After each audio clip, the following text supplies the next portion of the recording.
How could an ordinary Indonesian gardener cure the daughter of a wealthy Russian billionaire? The world's best doctors, armed with the most advanced medical technology, had given up hope. They called it a hopeless case. The strange disease had been diagnosed as a dead-end path to death. Billions of dollars were spent helplessly. The ingenuity of medical professors was useless. Yet this simple man came up with only a traditional herbal remedy passed down through generations. Without sophisticated equipment, without a medical degree, he accomplished what was considered impossible. This is no fairy tale. This is a true story of a miracle that defies logic.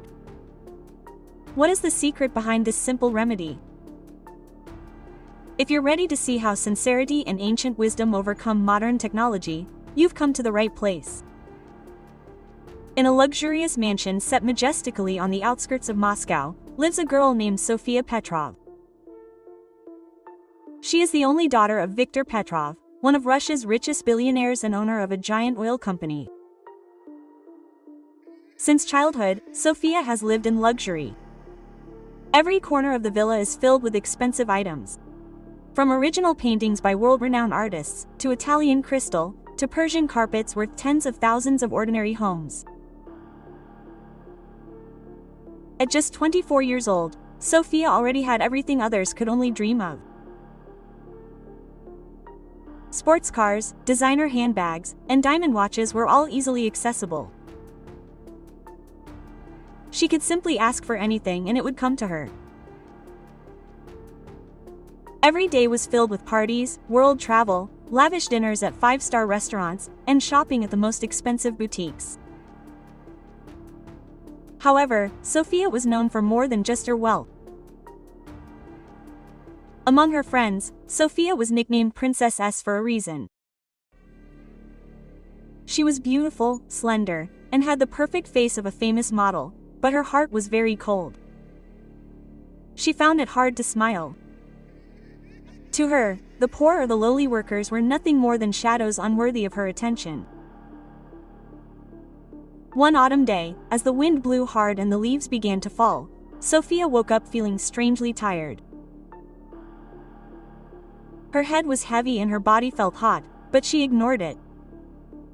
To her, illness was something only the weak could handle.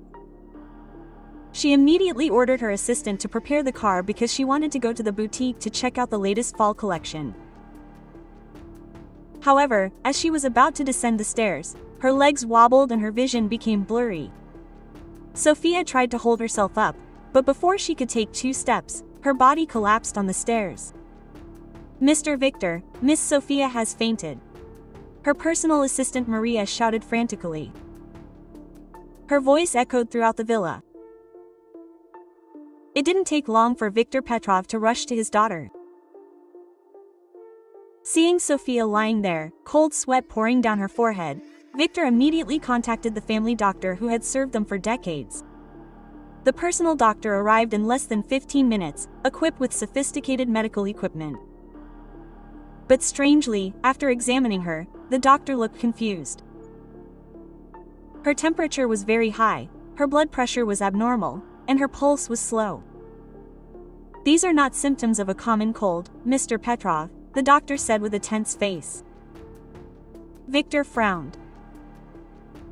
"You are the best doctor in Russia. Then why do you look so confused?" Quote, he asked sharply. The doctor could only lower his head. "I need help from a team of specialists, sir." Without delay, Viktor ordered his assistant to contact the best doctors from all over Moscow.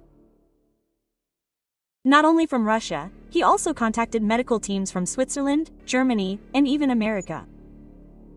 Viktor's personal substance was used to retrieve them as soon as possible. Within 2 days, Sofia showed no signs of improvement. Her body grew increasingly hot, her eyes drooping, and her breathing became labored. All the doctors arrived, bringing state-of-the-art medical equipment. However, their examination results were all the same. No one knew the exact cause. "We've never seen symptoms like this," said one of the Swiss doctors. Viktor couldn't accept the reality. How could his daughter, who had always lived a healthy life, often eating organic food, taking the most expensive vitamins, and exercising with a personal trainer, fall ill like this? Worse still, all the elite doctors he had paid dearly for couldn't do anything. Day after day, Sophia just lay weak in bed. She had no energy, couldn't talk, only occasionally opened her eyes and then fell asleep again. Victor became increasingly panicked. He called his regular hospital, where he usually donated billions of rubles every year. But the response from that hospital almost made Victor throw his phone. "I'm sorry, Mr. Petrov. We can't accept patients with an unexplained condition. We can't bear the risk of spreading it to other patients." Quote, the second hospital refused. The third hospital even closed its doors. Since learning Sophia was sick, all the medical staff seemed to stay away, afraid because of the issue of dangerous infectious diseases. Victor was furious. He didn't care about the risks. He just wanted his daughter to get well. But the medical world that he had always been proud of, which he thought could solve all problems with money, turned out to be powerless.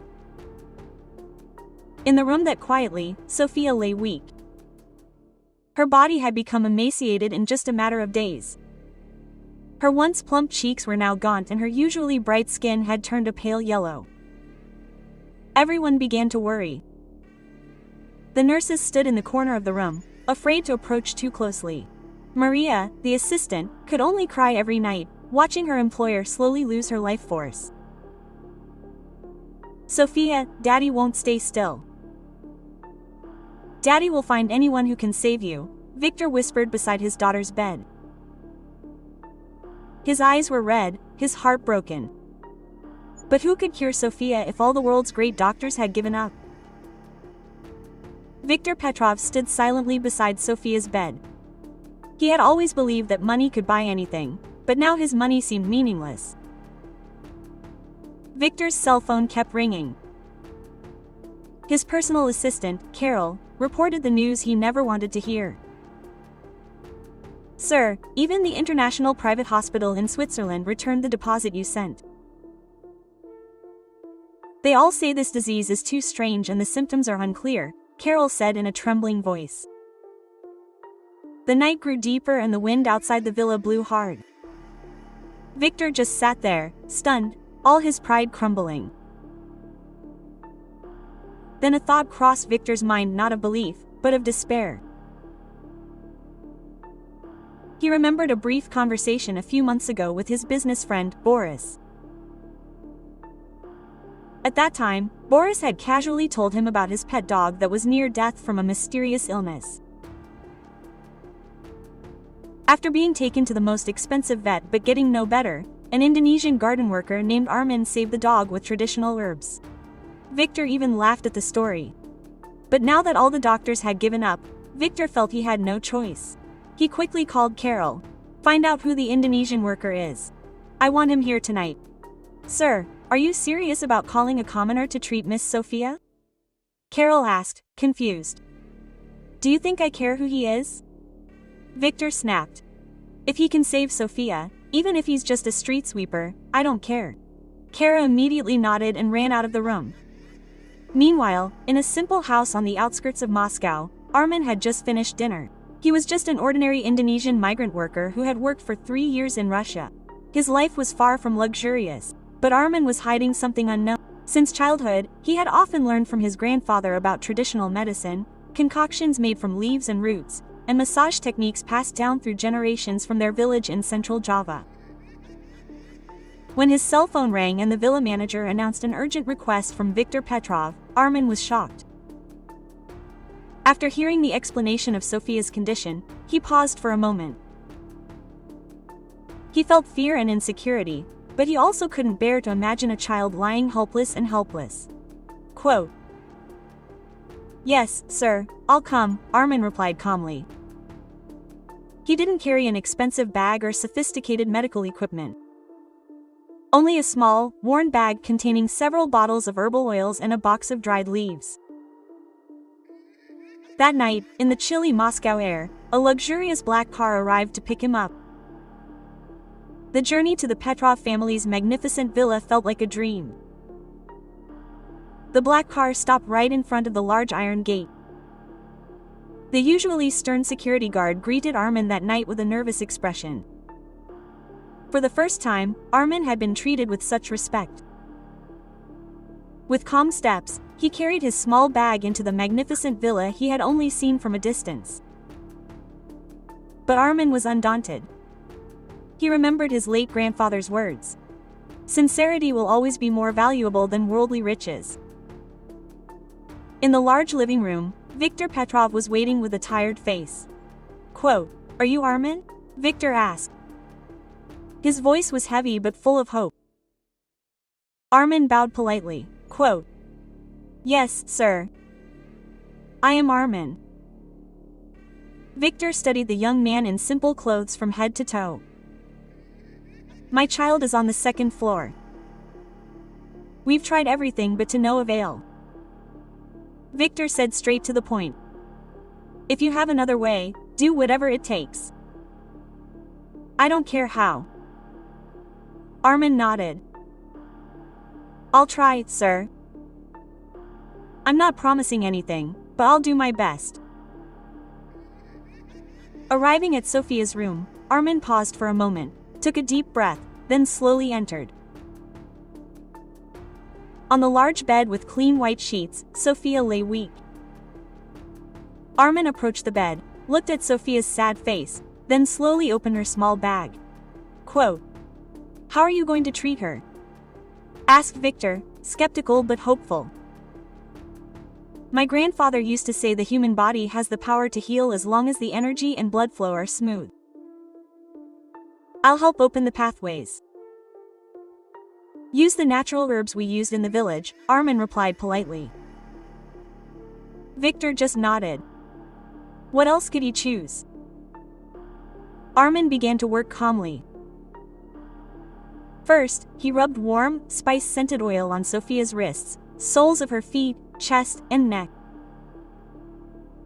With slow movements, he massaged certain points on Sophia's body. His touch was gentle but precise. After massaging for almost an hour, Armin took a bowl of warm water, mixed in some dried leaf powder, and then poured it little by little onto Sophia's dry lips. Quote, "Take it slow. Miss, I know you're strong," Armin whispered softly. Not long after the sip went in, Sophia's body seemed to react. Her fingers moved slightly. Her pale face began to look rosy again. "She moved," Viktor exclaimed. His voice trembled slightly. Armin smiled faintly. Quote, "Yes, sir. I will continue this therapy every day. With God's permission, her body will begin to recover." For the first time in the past few days, Viktor felt a glimmer of relief. That night, a glimmer of hope began to grow in the Petrov villa. Not from expensive doctors or sophisticated technology, but from a simple man who came bearing selfless kindness. The next morning, Viktor woke early. There was a sense of curiosity and hope he had never felt before. When he opened the door to his daughter's room, Maria was there, smiling. Sophia's face was still pale, but not as pale as the night before. Quote, "She slept more peacefully last night, sir. Her breathing is lighter," Maria replied. Armin entered with calm steps. Quote, "I come from a small village on the edge of the mountains. Sir, my grandfather was a traditional healer. Since childhood, I often accompanied him to treat the sick. We didn't have a doctor, only natural remedies." Viktor listened intently, feeling increasingly amazed. "I initially came to Russia for a living, sir. I never expected to be called to this villa." Viktor took a deep breath. "Armin, you've made me realize. All this time I thought everything could be solved with money. But the one who saved my daughter was someone I'd never noticed. I only did what I could." "Sir," Armin said, No, Armin, you did more than that. You bring hope to this family, replied Victor Toulouse. One night, Victor spoke to Maria. Quote, after all this is over, I want Armin to live in this villa, no longer as a gardener. I want him to be part of our family. Maria smiled warmly. I'm sure even my late mother would agree, sir. Armin brings warmth to this house. Something that has been missing for a long time. The next day, Victor approached Armin. From today on, I want you to remain here as part of this family, as our friend and health advisor. Armin's eyes filled with tears. He never imagined a man as wealthy as Victor would speak to him like that. Quote, thank you, sir.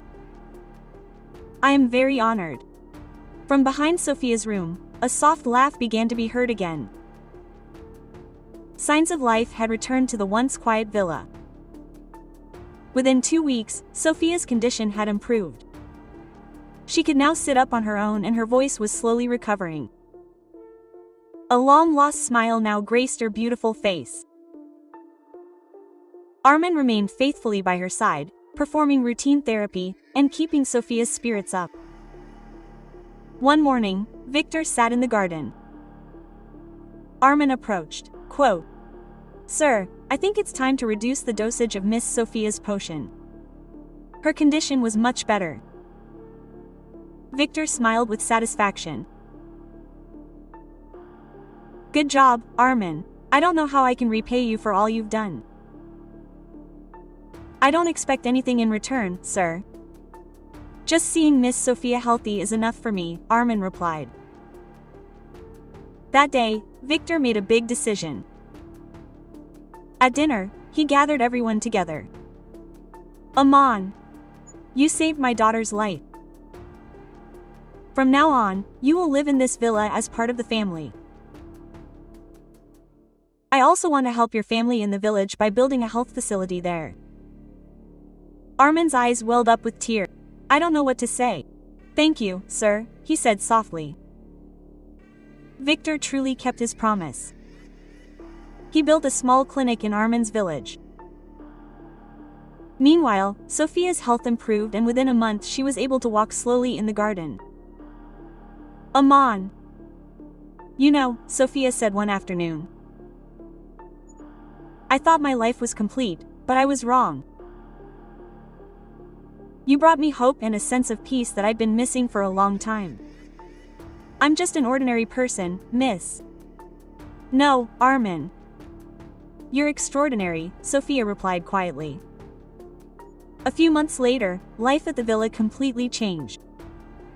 Sophia returned to full health and began actively participating in social activities. Armin remained at the villa and became a close friend of the family.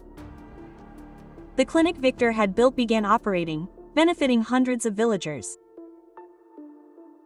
One peaceful evening, Victor sat in the garden with Sophia and Armin.